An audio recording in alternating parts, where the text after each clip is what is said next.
Bonjour et bienvenue dans l'épisode 19 de mon podcast tricot. Je m'appelle Thibaut, alias Tricostérone, sur les réseaux sociaux, Instagram et Ravelry. Je presse un peu mes lunettes.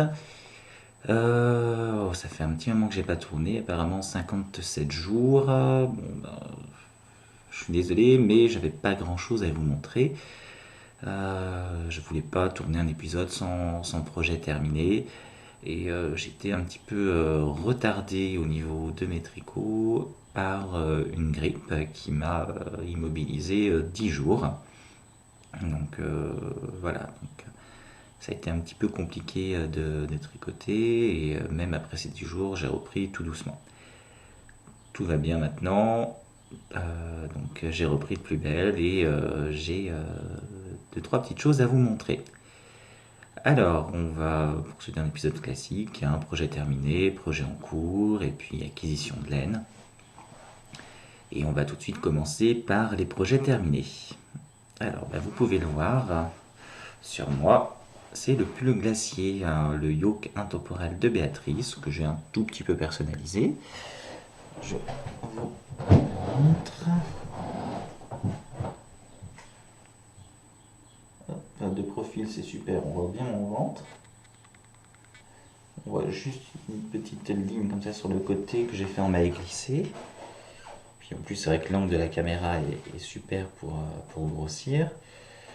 Voilà, donc un yoke que j'ai tricoté en laine Holzgarn Super Soft, coloris Iced. Donc, alors, c'est pas le coloris glacier apparemment qui est différent, donc c'est très proche. Que j'ai tricoté en double, en aiguille 4. Je ne vais pas forcément reparler de la laine Osgarn. Si vous me regardez actuellement, vous savez que j'ai une passion pour cette marque. Et vous pourrez le voir un petit peu après d'ailleurs dans le podcast. Ce yoke, donc, c'est le yoke intemporel de Béatrice Cordeliavor. Il est très très simple à faire, le patron est très clair. Il est à disposition maintenant dans sa bibliothèque et il est gratuit. Donc je vous invite à le tricoter, ça vous fait un modèle basique si vous n'avez jamais tricoté de pull en rond ou jamais de yoke. C'est une première expérience. Et si vous en avez déjà tricoté, c'est l'occasion de se prendre un modèle de base et de le personnaliser en faisant peut-être des torsades, des points un petit peu différents. Ou même pourquoi pas se créer un jacquard sur l'empiècement, ça peut être sympa. Que dire de plus? J'ai mis énormément de temps à le tricoter. Alors, j'ai eu sur ma fiche Ravelry, je crois que je l'ai commencé en juillet dernier. Alors, plusieurs raisons à ça. Bon, d'une part, c'est un échantillon, je crois que c'était du 24-30. Donc, pour un pull homme en taille M+, c'est forcément un petit peu long. Et puis, je tricote pas très très vite. Et aussi, j'ai eu d'autres projets entre-temps qui m'ont fait arrêter celui-là. Notamment le test pour le pull Thibaut, que vous pouvez toujours tester auprès de Béatrice. Il reste quelques tailles à tester.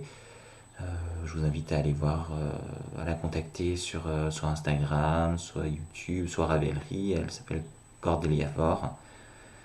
Voilà, elle sera ravie si vous pouvez l'aider à tester ce modèle et d'autres modèles aussi qui sont en cours de test. Voilà, rien à dire sur ce pull d'autre. La Holzgarn, alors quand je l'ai tricoté, ceux qui ont déjà utilisé cette laine savent que quand on la tricote, c'est du carton, mais qu'une fois lavée, elle s'assouplit énormément et elle s'adoucit énormément. Là, je le porte sans souci, sans rien. Ça peut gratouiller un tout petit peu au départ, mais une fois qu'on le porte, 10 minutes après, on sent plus rien et c'est vraiment très doux, quoi. On pourrait comparer Je pourrais comparer un petit peu à la Hardelaine, mais je dirais que c'est un peu le même principe, sauf que c'est plus doux. On sent vraiment. Bien sûr, c'est pas du mérino, c'est pas lisse comme du mérino. Hein, il y a des poils, on voit un petit peu hein, là. Mais c'est très agréable. C'est très moelleux, ça a vraiment les avantages d'une laine de pays, d'une laine rustique, et les avantages quand même d'une laine plus, plus raffinée, type mérino, quoi. D'ailleurs, c'est, je crois, 55% de mérino et 45% d'une autre race. Voilà. C'est pas du super wash, donc il faut, euh, il faut le laver à la main. Au niveau des finitions, alors j'ai bêtement rabattu au niveau euh, des côtes du bas avec un rabat simple en surjet, quoi, avec une aiguille, une demi-taille plus grande. Je vous avoue que j'avais pas envie de faire un rabat tubulaire sur des côtes de 2. Comme j'avais commencé à faire le col en côte de 2, je voulais pas faire des côtes 1-1 pour le bas, je voulais garder une unité. Et faire un rabat tubulaire sur des côtes de 2, il fallait passer toutes les mailles sur une autre aiguille pour séparer les mailles envers des mailles endroit. Pas le courage, donc j'ai fait un rabat en surjet, quoi, et c'est un petit peu dommage. Heureusement que j'ai utilisé une aiguille un peu plus grosse, mais ça a tendance à... Alors d'abord, on a perdu l'élasticité des côtes, et puis ça a tendance à quand même resserrer quand même un peu. On voit rien, mais bon, ça a tendance à resserrer. J'ai pas fait cette erreur sur les manches, où j'ai fait un rabat, alors non pas tubulaire, mais un rabat euh, Zimmermann. On peut retrouver la méthode sur YouTube, c'est Mélina le petit panda, pardon, qui l'explique très bien. C'est une méthode assez rapide. Hein, ça ressemble un petit peu au rabat tubulaire, mais en beaucoup plus simple. Ça garde une élasticité quand même. Et en tout cas, ça ne resserre pas le travail. Les manches, je les ai raccourcies un petit peu. J'aurais pas dû. Elles sont. Disons qu'il y aurait eu 1 centimètre de plus, ça aurait été pas mal. Bon, au blocage, j'ai réussi à l'agrandir un petit peu. Ça va, hein, c'est largement portable, je les reprendrai pas. Mais c'est vrai qu'elles auraient été un tout petit peu plus grandes, enfin, je les aurais pas raccourcies, ça aurait fait pleurer personne.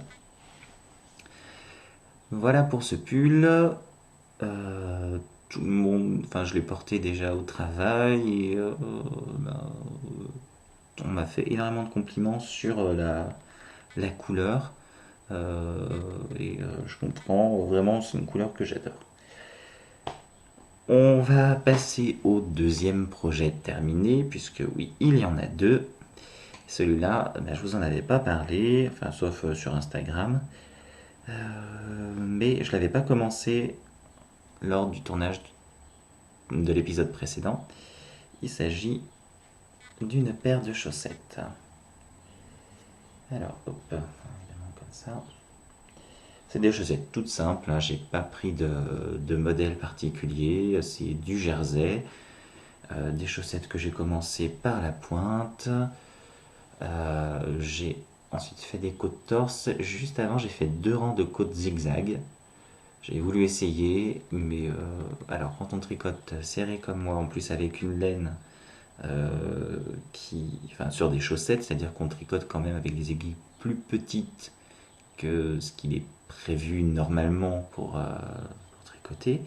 On ne va pas tricoter une laine fingering pour des chaussettes avec la même aiguille, alors que pour un pull on utilisera des aiguilles 3 voire 3,5. Pour des chaussettes on utilise du 2,5, 2,75.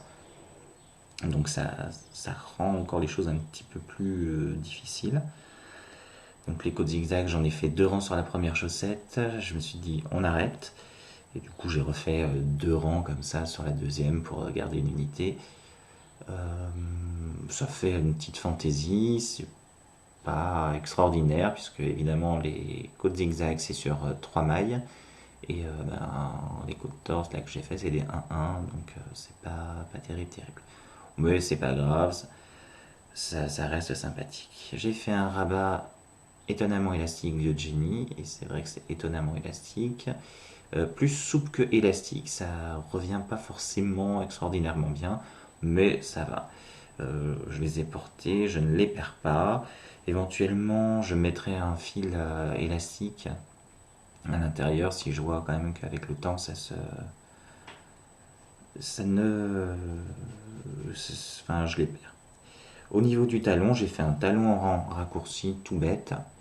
J'ai regardé les vidéos de Guy Charbonneau sur YouTube qui explique extrêmement bien le talon en rang raccourci. Alors il fait des rangs raccourcis tout bêtes, mais ensuite il reprend les mailles, il relève une maille dessous pour éviter les trous. Donc pas de sur des chaussettes, ça fait un petit motif qui est plutôt sympathique. Le seul truc, c'est que on a, alors là, pas trop, mais sur deux chaussettes, j'ai quand même un petit trou au talon. Bon, c'est pas énorme. Si vraiment ça me dérange, je ferai un petit point. Il y en a sur une des deux où on le voit quand même un petit peu plus. Mais voilà, une fois porté, ça va, c'est pas du tout embêtant. La laine que j'ai utilisée, vous l'avez peut-être déjà vue, je pense que je vous avais montré dans un de mes podcasts, un de mes tout premiers, euh, une chaussette que j'avais tricotée avec cette même laine, avec ce même fil, c'est de la Super Soft de chez Zeman. C'est un fil à chaussette qui contient, je crois, 80% d'acrylique et 20% de nylon. On le paye 89 centimes, je crois qu'il a augmenté, il est à 99 centimes maintenant, mais la pelote de 50 grammes, ça permet de se faire une paire de chaussettes pour même pas 2 euros. D'autant plus que 100 grammes, ça suffit largement. Moi, j'ai fait du 43-44 et il me reste encore une trentaine de grammes sur les 100. Donc, ça servira pour faire des talons contrastants et des pointes contrastantes aussi pour une autre paire de chaussettes. Voilà. Le fil bouloche un petit peu, mais bon, c'est mes premières chaussettes. Je voulais pas utiliser une laine plus chère. C'est vraiment pour me faire la main. J'en suis quand même satisfait. C'est très très doux et franchement c'est très agréable à porter.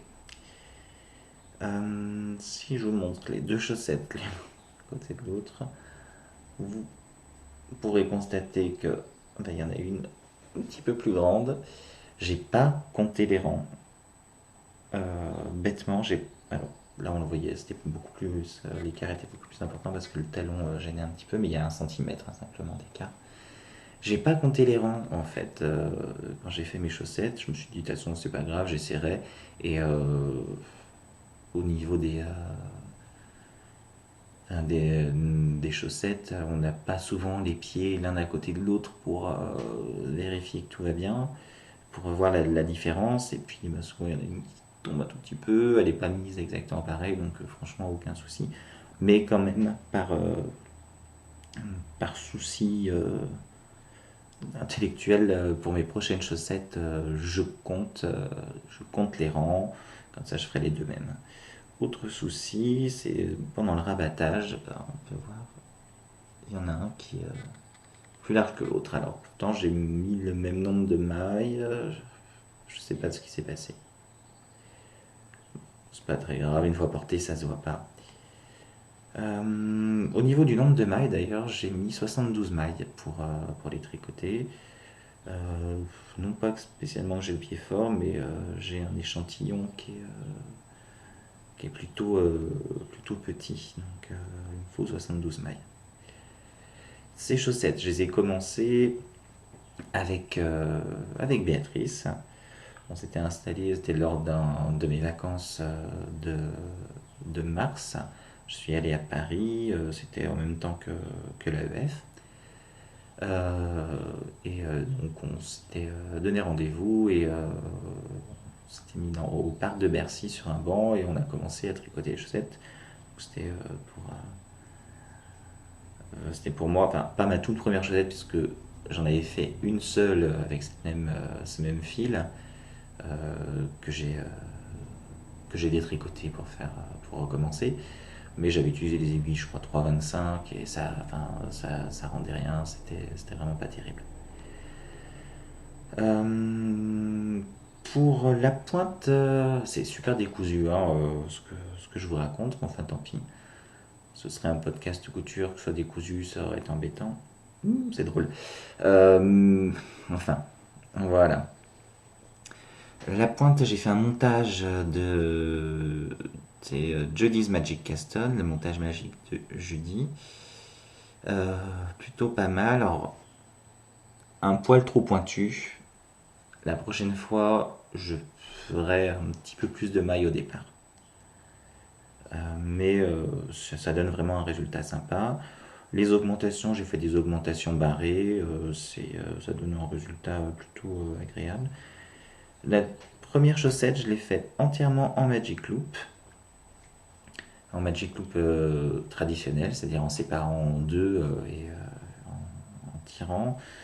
Euh, là, j'ai pas eu de démarcation spécialement.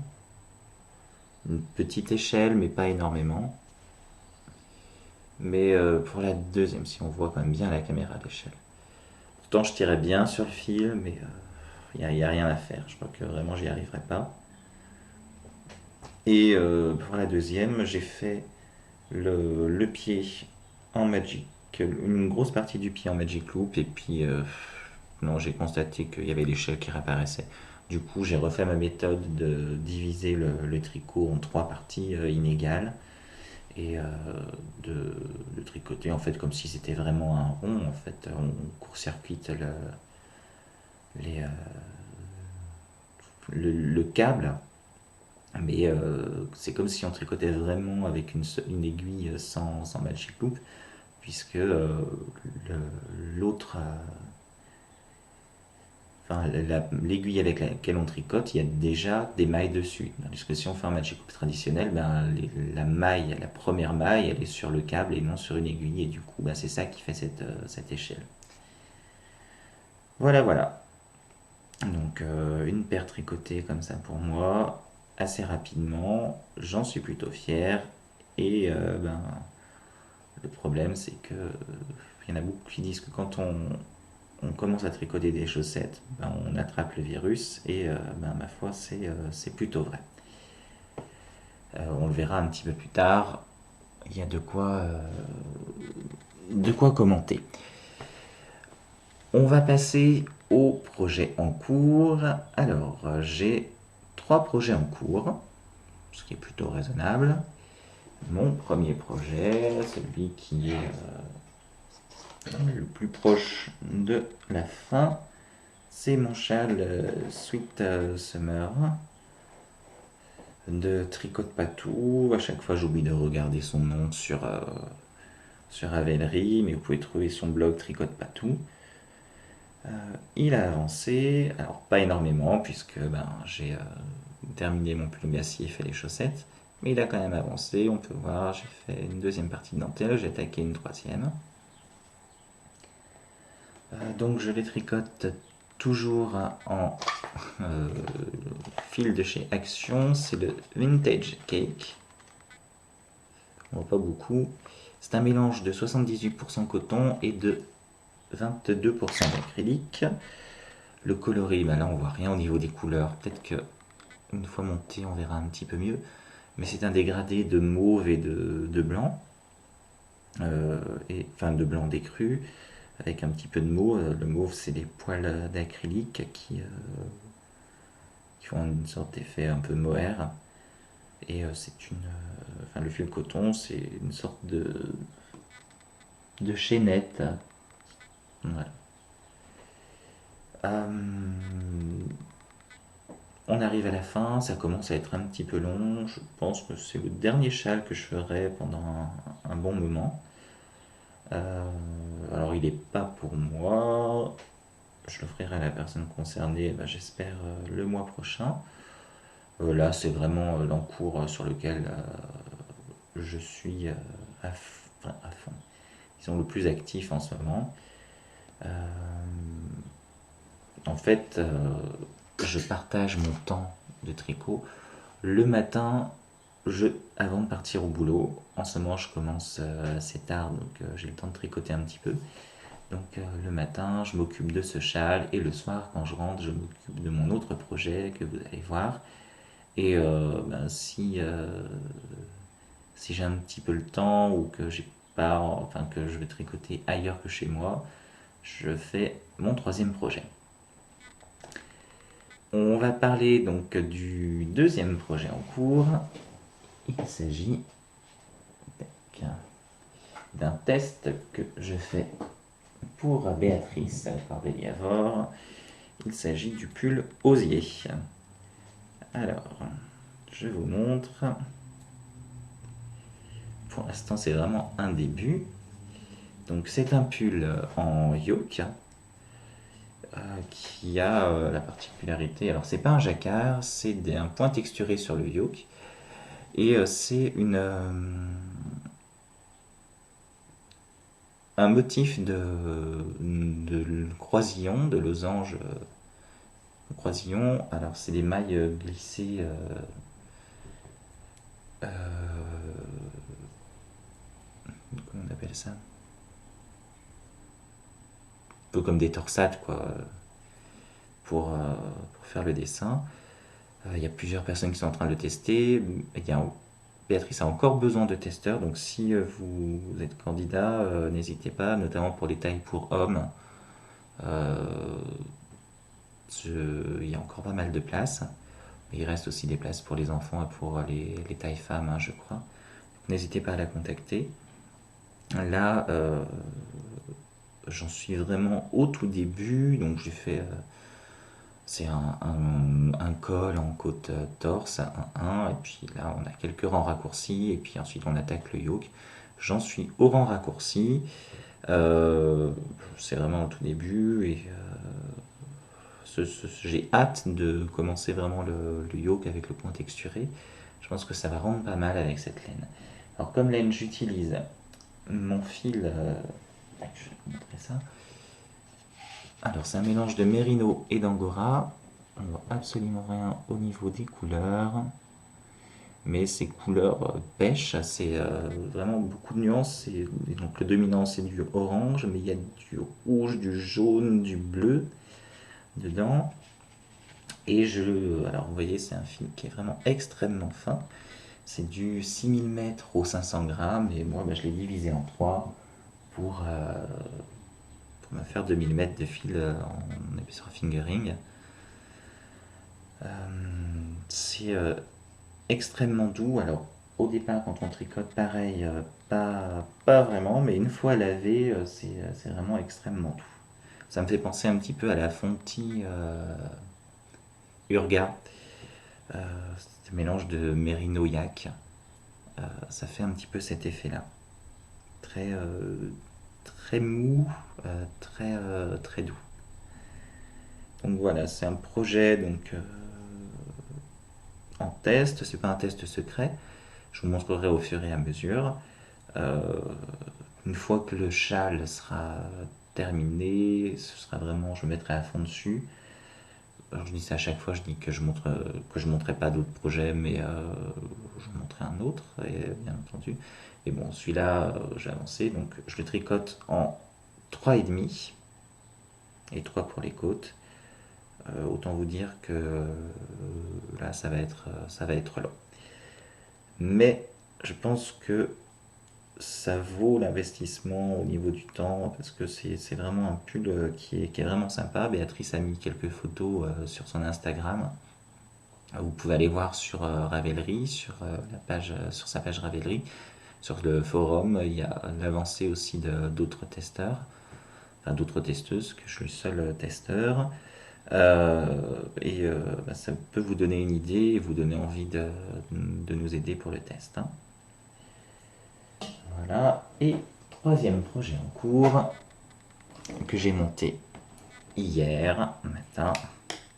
C'est une autre paire de chaussettes. Alors, on voit pour l'instant, j'ai juste la pointe qui est terminée. Je commence à peine le pied. Je le fais avec une laine que j'avais achetée chez Nose. Je crois que ça s'appelle Performance, je sais plus. Enfin, je vous en avais parlé, j'en avais fait gagner d'ailleurs à plusieurs d'entre vous. J'avais dû acheter genre 5 pelotes et j'avais dû en faire gagner 4. Et bah voilà, c'est ma première laine à chaussettes en laine vraiment. Donc c'est 75% laine, 25% nylon. C'est pas doux du tout. Je pense qu'au lavage, ce sera beaucoup mieux. C'est pas. Alors, c'est autorayant, oui et non. C'est-à-dire que c'est un mélange de autorayant et de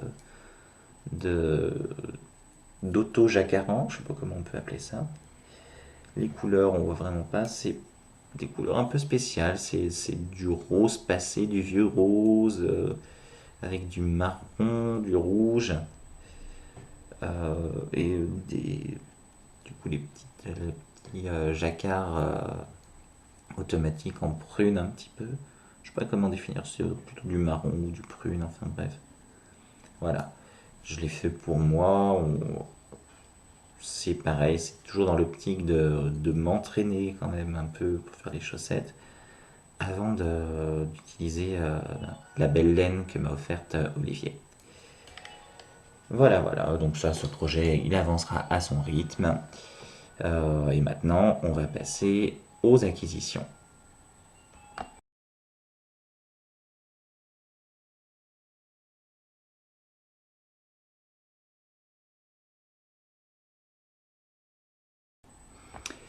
Voilà, de retour pour parler des acquisitions de laine et un petit peu de blabla.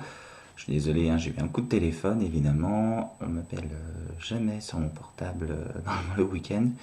Mais il suffit que je prenne une heure pour tourner et on m'appelle. Alors, des acquisitions de laine. Alors, je dis acquisition parce qu'il y a des achats et des cadeaux. Ce mois-ci, enfin ces 2 mois, ça a été la fête du slip. Alors, je suis pas allé à l'AEF. Parce que en fait les personnes avec qui je devais y aller finalement n'ont pas pu venir, donc j'avais pas non plus l'intention de faire des achats là-bas, donc ça ne servait pas à grand chose que j'y aille. J'ai préféré rester sur Paris pour voir un maximum mes amis, donc je regrette pas du tout.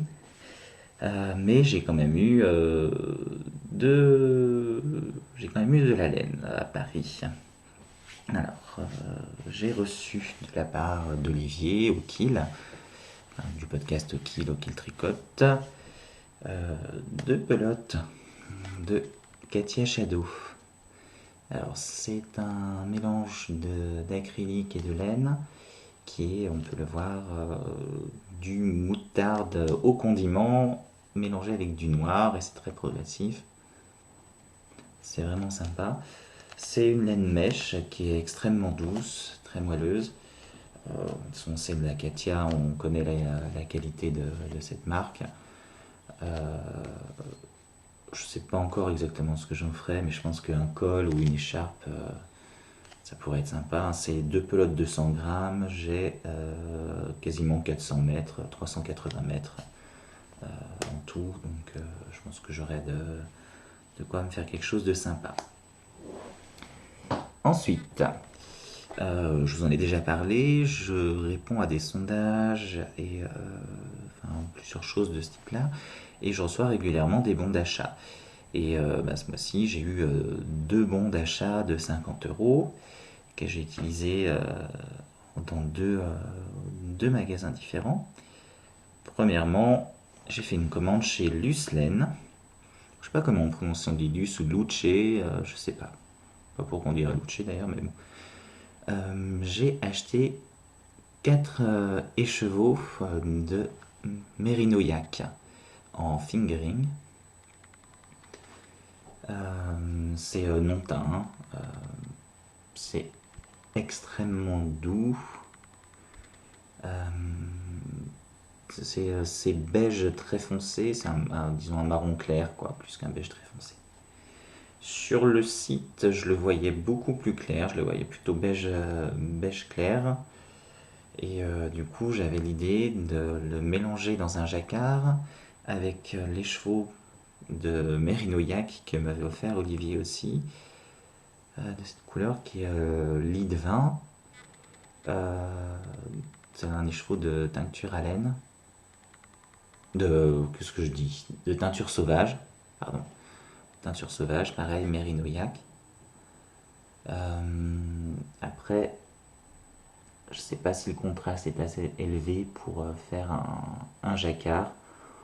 Euh, En vrai, il est plus élevé que ça quand même, comme contraste. C'est vrai que ça aurait été beige plus clair, ça aurait été mieux. Mais bon, après je ferai un échantillon, je verrai si vraiment ça rend rien. Tant pis. Mais voilà. Donc je pense que je me ferai un petit jacquard avec ça. J'ai vraiment hâte de le tricoter. C'est vraiment très moelleux, très doux, vraiment super. Le yak, hein, alors je me souviens, personne n'en parlait. Moi j'avais déjà acheté une pelote, enfin deux pelotes de Fontiorga qui avaient 50% yak, 50% mérino. J'avais tricoté un bonnet pour une copine. Et alors là ça fait pas le même effet parce que c'était beaucoup plus poilu en fonti que là. Là c'est pas vraiment poilu. Mais c'est vraiment très sympa. Ensuite, j'ai dans une petite ville à côté, on avait une mercière, enfin un magasin de laine qui a fermé. Alors pas pour cause financière, simplement la gérante allait avoir son troisième enfant et elle a décidé qu'elle allait s'arrêter, qu'elle ne pouvait pas continuer à avoir un magasin pour élever ses enfants. Donc c'est finalement même si c'est toujours triste, un magasin de quartier qui ferme, là c'est pour des raisons plutôt heureuses, donc écoutez, tant mieux. Donc elle faisait un déstockage et il y avait quasiment tout à 50%. Alors elle vendait en fait trois marques, de la Bergère de France, de la Katia et de la Fil d'Art principalement. Du coup, comme je m'étais lancé dans les chaussettes, je me suis dit pourquoi ne pas lui prendre de la laine à chaussettes, de la Gommi 50 de Bergère de France et puis de la Fil Folk de Fil d'Art. Elle en avait, alors il ne restait pas grand-chose en coloris, mais il lui restait des coloris justement sympas. Alors chez Fil d'Art, j'ai pris le coloris Rubis. Alors rubis, je ne sais pas pourquoi, parce que c'est plus un framboise écrasé, comme on dit. Voilà, deux pelotes de cette couleur, vraiment sympa. Alors franchement, c'est pas très très doux. C'est plus doux que la laine avec laquelle je fais mes chaussettes actuellement. C'est plus doux quand même, mais ça reste un petit peu gratte-gratte. Après, c'est pour les pieds et j'espère toujours qu'au lavage ça fonctionnera. Elle se tricote en 2,5 et on a 2 cm pour 50 grammes, 75% de laine vierge et 25% de nylon. J'ai pris aussi de la Bergère de France, Gommi 50, qui est la couleur imprimée rose. Là, on a la même composition, hein, mais on a 215 mètres pour 50 grammes. C'est un imprimé, un mélange. Alors, il y a du mauve, du rose, du fuchsia, du prune. Ça va être plutôt sympa, je pense, comme chaussette. Donc, deux pelotes de chaque. Peut-être que je ferai la couleur contrastante,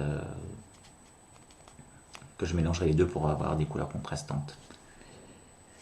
Voilà, voilà. J'en ai profité pour passer à Zeman qui est juste à côté pour reprendre 2 pelotes de Super Soft en moutarde. Pareil, donc 80% acrylique, 20% polyamide, 199 mètres au 50 grammes. Donc là, j'utiliserai pareil pour faire des chaussettes. Alors, je l'utiliserai surtout pour faire des essais. Genre, si je vais essayer de faire le talon après coup, je m'entraînerai là-dessus. Et puis, pourquoi pas faire des chaussettes un petit peu rigolotes avec mes restes de vert et jaune. Ça rend plutôt pas mal pour des chaussettes un peu sympas. Ensuite, j'ai...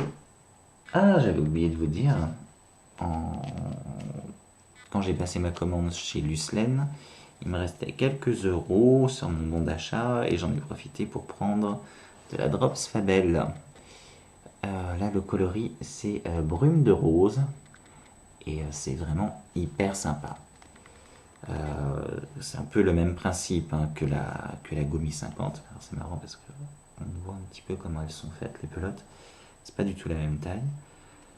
La composition, c'est pareil, du 75% laine vierge et 25% nylon. Par contre, au niveau de la douceur, la Fabel, ça n'a rien à voir avec la Gumi 50 ou la Fil Folk.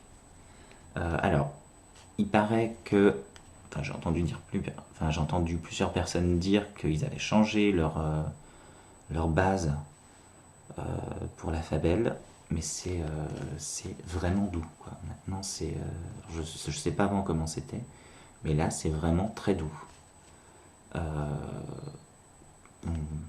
Mais rien à voir avec la Fil Folk, où la Gumi 50, c'était un petit peu plus douce que la Fil Folk, mais la Fabel, vraiment, je pense que, et honnêtement, je pense que je me rachèterais de ce coloris pour faire un pull ou un gilet en fingering. Un gilet en fingering, ça risque d'être vraiment long, mais bon, pourquoi pas. Parce qu'en plus, vu la couleur, donc c'est un mélange de rose, de gris, de marron, d'écru. Vraiment, vraiment très sympa. Et je pense que pour un gilet, ça peut être, ou un pull, ça peut être vraiment sympa, quoi.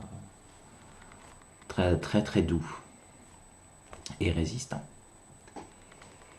On va passer maintenant aux achats que j'ai fait à la Nétite, puisque je suis allé à la Nétite. Donc c'était, je vous explique pas ce que c'est que la Nétite, vous savez tous. Un petit salon, un salon, première édition de version salon à Lyon, c'était le 6 et 7 avril. J'y suis allé le samedi 6 avril. J'en reparlerai un petit peu après pour faire un compte rendu, mais là je vais vous montrer un petit peu les laines que j'ai achetées. J'ai pas acheté énormément, mais c'était des teinturières indépendantes. Et du coup, ça monte très très vite niveau prix. Donc du coup, j'ai dépensé environ 50 euros, 45 euros je crois, et j'ai pu acheter ça. Je suis d'abord allé sur le stand de Vilaine et je lui ai pris cet écheveau de laine à chaussettes. Alors c'est du BFL, 80% BFL super wash et 20% nylon, très retordu. C'est doux, c'est pas aussi doux que la Fabel, mais alors c'est peut-être parce que c'est mis beaucoup plus serré, je sais pas. Mais c'est doux quand même, hein. Je dirais que c'est doux un peu comme la Gumi 50. Donc c'est du... Là on voit très violet, mais en fait c'est plus du fuchsia avec du rouge et du rose. Bon, c'est très sympa. Il y en a 365 mètres pour 100 grammes. Donc pareil, on va l'utiliser pour se faire une paire de chaussettes, à moi ou quelqu'un d'autre. Et j'ai pris un petit peloton de 20 grammes. Là, c'est la base chaussette. C'est 75% de laine, 25% de nylon. Là, c'est très doux par contre. C'est doux comme comme de la Fabelle. Peut-être un petit peu plus. C'est plus retordu. Ça ressemble un petit peu à du mérino. Et donc c'est le coloris, les pistaches à l'apéro. Ah oui, j'ai oublié de dire ce que c'était. Là, c'est la chasse aux papillons, je crois. La chasse aux papillons. Et là, donc, les pistaches à l'apéro. Je pense que les deux ensemble, on voit pas bien. C'est terne là, à l'image, alors que c'est très très lumineux. Hein. Les laines de Vilaine, c'est un petit peu ce qui la caractérise. C'est qu'il y a une profondeur de couleur et c'est extrêmement lumineux. Mais les deux, ça pourrait être sympa. Petit clin d'œil à Olivier au niveau des noms de coloris. Voilà, on n'est pas trop la cible, ça ne touche pas énormément ces noms de coloris comme ça, un petit peu extravagant. Après, comme je dis, on n'est pas. Enfin, les tricoteurs ne sont pas la cible, c'est plutôt les tricoteuses. Donc voilà. Ensuite, je suis passé sur le site de Maison de Corlaine. Magnifique. Il y avait déjà. Enfin, on voyait que ils avaient déjà été bien dévalisés et c'est vrai qu'ils font un travail formidable. Et j'ai pris cet écheveau de Old Ladies qui est leur laine à chaussettes, donc 75% de mérino superwash et 25% de nylon, 425 mètres pour 100 grammes, et c'est le coloris Séraphine. Alors c'est un vert anglais, hein, tout simplement, qui est superbe. Un vert anglais qui tire légèrement sur le bleu, mais très très légèrement, vraiment vert anglais. Voilà pour les achats à l'anitite, pour les achats de laine à chaussettes. Et on va parler des achats que j'ai fait avec mon deuxième bon d'achat de 50 € que j'ai utilisé, roulement de tambour, sur le site de Holzgarn. Alors, j'ai fait la bêtise de faire ma commande genre 2 jours avant qu'ils annoncent les ventes de nettoyage de printemps. Donc il y avait 20% sur pas mal de pelotes. Bon, tant pis. Si on attend toujours une promotion, on n'achètera jamais. Hein. C'est pas bien grave. Avec 20%, j'aurais peut-être pu m'acheter une pelote de plus. Ça va. Alors, on va commencer par la Super Soft que j'ai achetée. J'ai pris une pelote de Plum. C'est en fait c'est prune quoi. Pareil, on voit pas les couleurs. Je suis vraiment déçu. Je suis désolé. Et c'est un grun, un violet, violet fuchsia, pas nuancé, très uni, très profond, vraiment très sympathique. J'ai pris une pelote de Parma. Oula, là on le voit bleu, mais non, c'est du violet vraiment. Et là par contre c'est nuancé, hein. Il y a des fils un petit peu plus blancs, des fils un petit peu parme, des fils un petit peu plus violets. C'est plutôt sympa aussi. Ouais, après je vous invite à regarder sur le site de Holzgarn, les couleurs correspondent à peu près. Une pelote de Damasque, là pareil, alors c'est un peu le même principe que Parme, sauf que là on tire plus justement sur le Parme réellement, avec des nuances de jaune-orange à l'intérieur. J'ai voulu tester le carmin, un rouge uni d'une profondeur, c'est un rouge vraiment sang, hein, c'est vraiment ça, c'est la couleur du sang. Après, ça dépend comment est votre sang en fait. Mais voilà. Une pelote de couleur allium. C'est un rose très clair, presque rose Barbie, qui est nuancé en mélange de rose et de blanc. Très sympathique. Et cette couleur que j'adore, qui est la Sweet Pea. Alors, je sais pas à quoi ça correspond, ce que ça veut dire Sweet Pea. C'est c'est un pois, mais quel pois? C'est peut-être quelque chose qu'on mange pas en France, je sais pas. Je pense pas que ce soit des vesses, enfin bref. C'est du mauve très clair mélangé avec du rouge, du jaune. C'est un peu le principe de Malène Angora. C'est un peu les mêmes nuances, sauf qu'à la place du orange, on a mis du mauve. Et enfin, j'ai voulu essayer une autre qualité que la Super Soft et j'ai pris de la Tides. Alors, la Tides, c'est un mélange de 70% laine et de 30% de soie, de bourrette de soie. Et j'ai pris le coloris Mares. Donc, Mares, si je dis pas de bêtises, est-ce que ça veut pas dire jument en anglais? Et je sais pas. Il me semble qu'une jument, normalement, c'est pas bleu. Là, c'est vraiment en coloris jean, quoi. Vraiment coloris de Nîmes, quoi.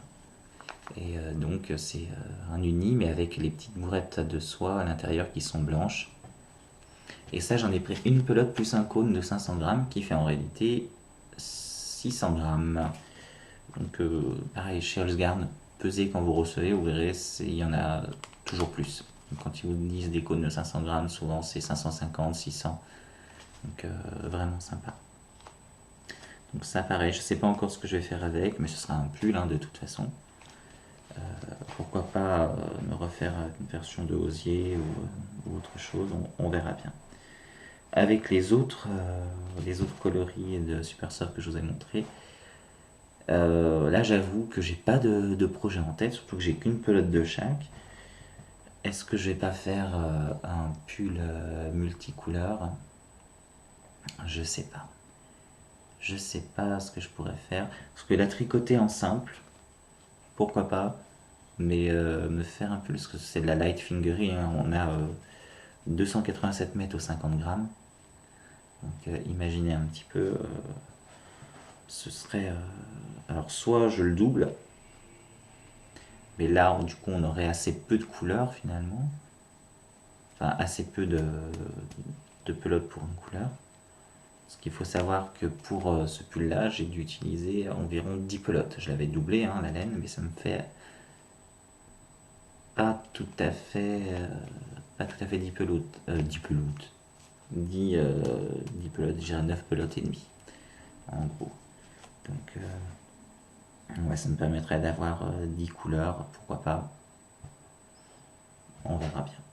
Là, pour l'instant, j'ai tellement de projets, donc pour l'instant, là j'avoue que c'est plus de l'achat collection que vraiment réfléchi. C'est que c'est en fait c'est magnifique d'avoir toutes ces pelotes comme ça, toutes ces nuances. Pour moi, j'avoue que c'est idiot, hein, mais souvent j'ouvre la boîte dans laquelle je les range et je les regarde. Voilà, voilà pour les acquisitions. De quoi on va parler? Bah, de la nitite, un petit compte rendu. Je vous ferai pas le compte rendu de ce que c'était, mais bah, de ce que j'ai pu voir qui m'a vraiment intéressé. Alors c'était deux choses, hein, la nitite, c'est bah, un festival de laine et puis surtout c'était un tricoté géant, quoi. Au niveau festival de laine, il y a des exposants qui m'ont particulièrement intéressé et auxquels j'ai rien acheté. C'est idiot, mais j'avais déjà acheté à Maison Corlaine et à Vilaine et du coup je voulais pas remettre de l'argent. J'achèterai une prochaine fois, c'est certain.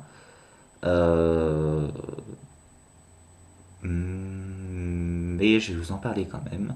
Il y a deux exposants qui m'ont particulièrement intéressé. Tout d'abord, Teinture Sauvage. Donc, c'est la laine, hein, je vous rappelle. Alors, elle fait pas que du mérinoïaque, mais c'est. C'est celle-là, donc m'avait offerte Olivier. C'est de la teinture par les plantes. Alors, je sais pas si elle utilise que des plantes, peut-être aussi des insectes ou peut-être des minéraux pour teindre également, mais c'est de la teinture naturelle. C'est de la laine rustique hein, qu'elle teint.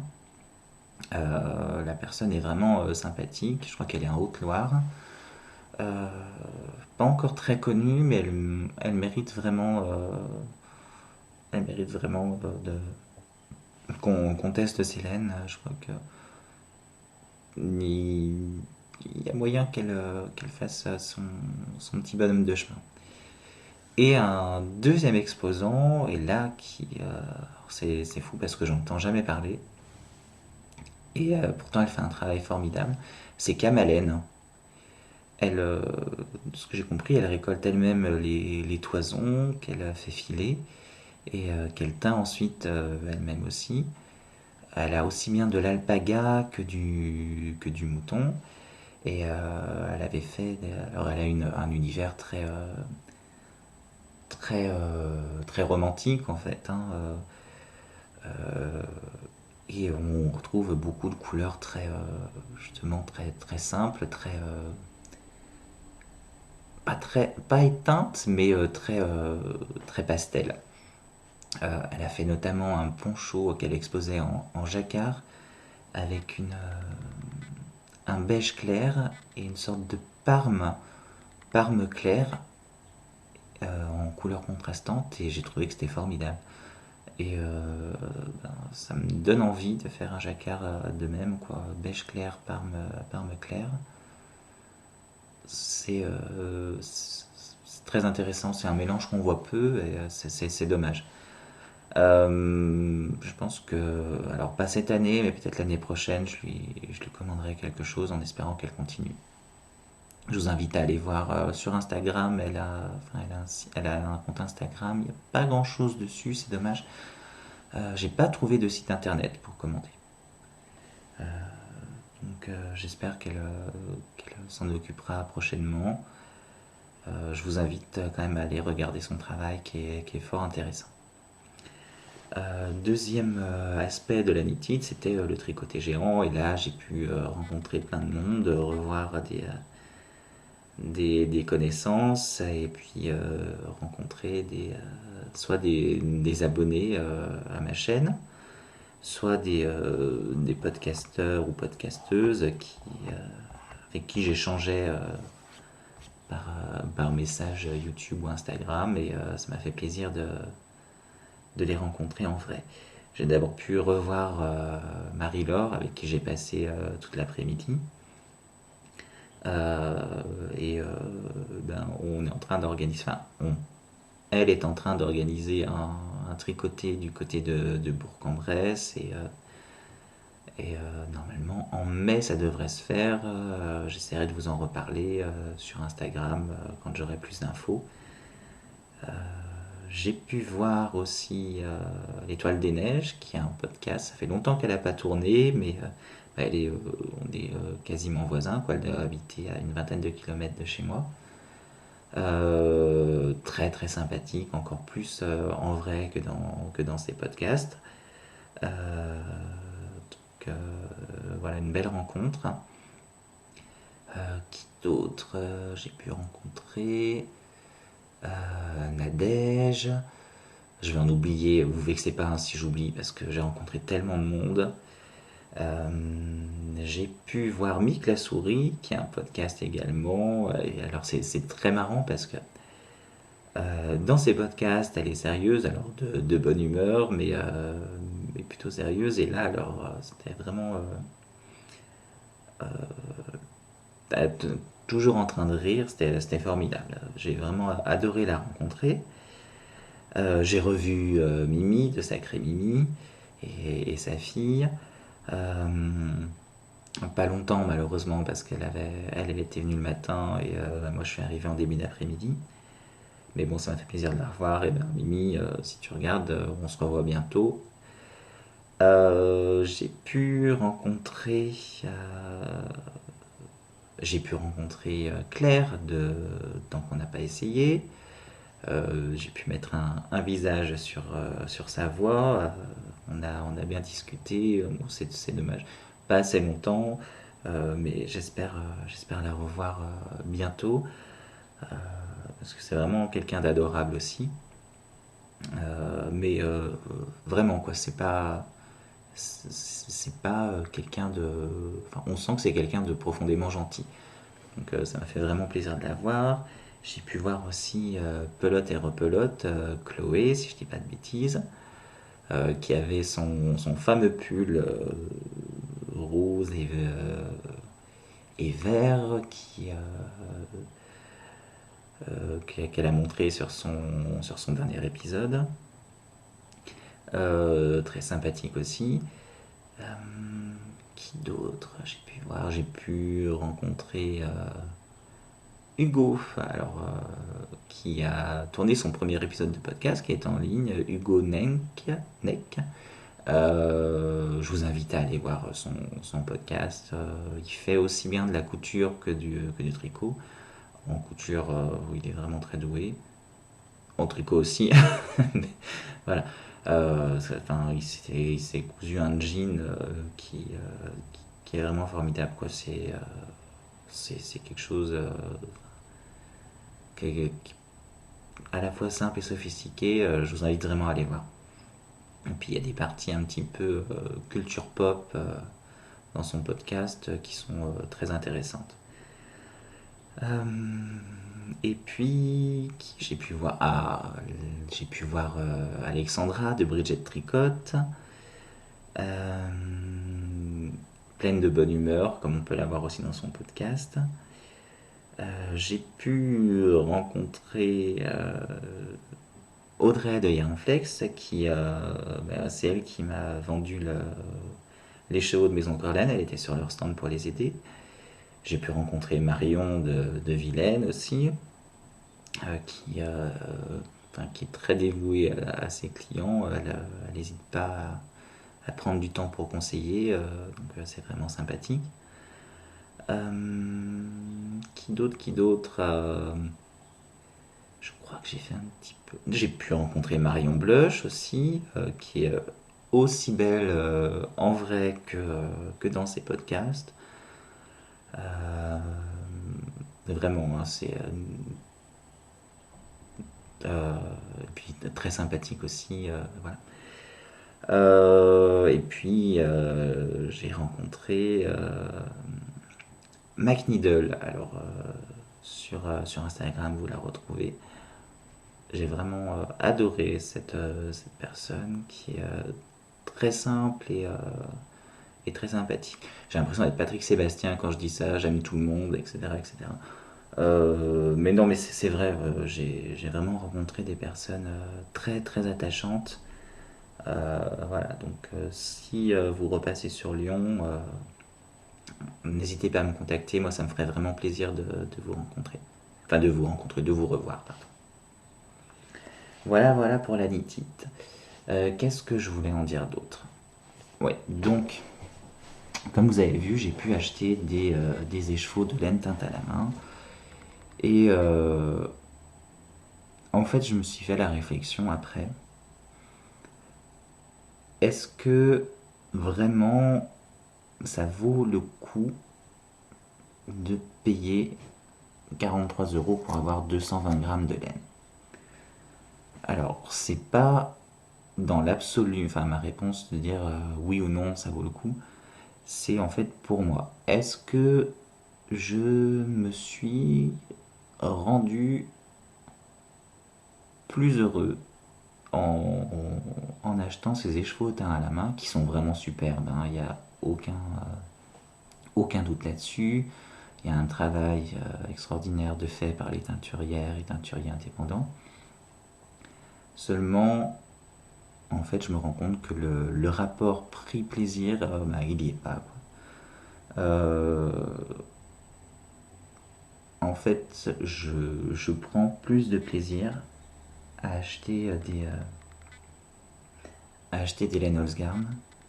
Pour le même prix, j'ai pu m'acheter beaucoup plus de laine, beaucoup plus de coloris, qui sont aussi des coloris vraiment très sympathiques, très nuancés aussi.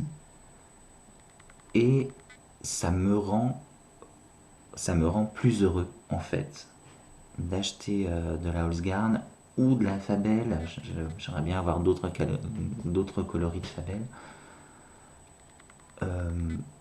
que d'acheter un écheveau, certes vraiment extrêmement joli, avec des couleurs superbes, mais j'ai pas autant de plaisir que ça. Parce que je sais qu'en ce moment on parle énormément de ça, de la fracture entre les tricoteurs qui tricotent de la Zeman et ceux qui tricotent de la bien-aimée. Souvent j'entends des gens dire moi je préfère acheter moins mais acheter mieux. J'avoue que c'est un argument qui me convainc pas du tout parce que il y a déjà des gens qui ont du mal à s'acheter de la drops, ne serait-ce que de la drops en quantité pull. Donc le genre d'argument dire je préfère acheter moins mais acheter mieux, c'est je sais que ça part d'une bonne intention mais c'est pas forcément très délicat comme argument. Et moi ça me gêne toujours euh, parce que je sais que il y a beaucoup de tricoteuses, on va dire, parce qu'il n'y a pas énormément d'hommes, qui regardent ces podcasts avec beaucoup d'envie, comme ça, qui aimeraient beaucoup se payer ces laines, et, euh, et qui n'en ont pas les moyens, et qui parfois économisent 1 ou 2 mois pour pouvoir s'acheter une quantité pull de, de Charisma de Drops. Donc vraiment pas la plus chère en plus. Donc voilà, après, je sais que je vais pas me faire que des amis en disant ça, et je remets pas en cause du tout le travail des teinturières indépendantes, etc. Même si parfois le prix est un peu exagéré, enfin pour certaines. Hein, quand je vois que un travail comme celui de Vilaine, on paye une laine BFL 19 € et que chez d'autres teinturiers, pour la même qualité, on va le payer 30 €. Le sourire en moins, en plus. Je trouve ça un petit peu bidon. Je pense que 19-20 € pour une laine à chaussettes teinte à la main, c'est le juste prix. C'est cher bien sûr, mais c'est le juste prix. Euh, Après plus, voilà. Euh, donc, je sais pas, qu'est-ce que vous en pensez vous? Alors bien sûr, chacun fait, on dit toujours cette phrase bateau, chacun fait avec les moyens qu'il a. Et c'est sûr que je préfère voir de toute façon un pull très bien exécuté avec de l'acrylique de chez Zeman qu'un un pull mal tricoté avec des mailles irrégulières dans une laine teinte à la main. Euh, Bref, enfin, c'est c'est mon point de vue là-dessus. Je sais pas ce qu'elle a ma caméra aujourd'hui, mais alors elle arrête pas de flouter. On va dire que c'est un effet voulu. Voilà, voilà. Sur ce, écoutez, je... Ah, j'ai oublié de vous parler des nouveaux podcasts Rico. Je vous ai parlé de Suite du Go, pas du goût. J'ai oublié de vous parler des tricopines alsaciennes aussi. Alors, il n'y a pas vraiment besoin de vous en parler puisqu'elles ont déjà une belle base d'abonnés. Elles ont rencontré leur succès tout de suite et franchement c'est mérité parce qu'elles sont toutes les deux très sympathiques, pleines de bonne humeur, tout en étant très simples. Elles présentent justement des tricots aussi bien en acrylique qu'en laine un petit peu plus chère. Elles ont une belle productivité et franchement alors elles se définissent comme fausses débutantes, mais je dirais que vu les jacquards par exemple que fait Cindy, je pense qu'on ne peut pas dire qu'elles soient fausses débutantes ou ultra fausses débutantes. Voilà. En tout cas, je vous invite vraiment à les regarder. Elles font des épisodes à peu près toutes les 2 semaines. Il y a déjà 3 épisodes. Donc c'est les tricopines alsaciennes. Voilà, je vous embête pas plus, l'épisode aura été long. Une fois n'est pas coutume, mais c'est vrai que j'avais beaucoup d'achats à vous présenter. Je vous souhaite de passer une excellente fin de journée si vous le regardez en fin de journée, une excellente journée si vous le regardez en début de journée, un excellent Noël si vous le regardez en Noël 2019, pourquoi pas. Et je vous embrasse, à bientôt.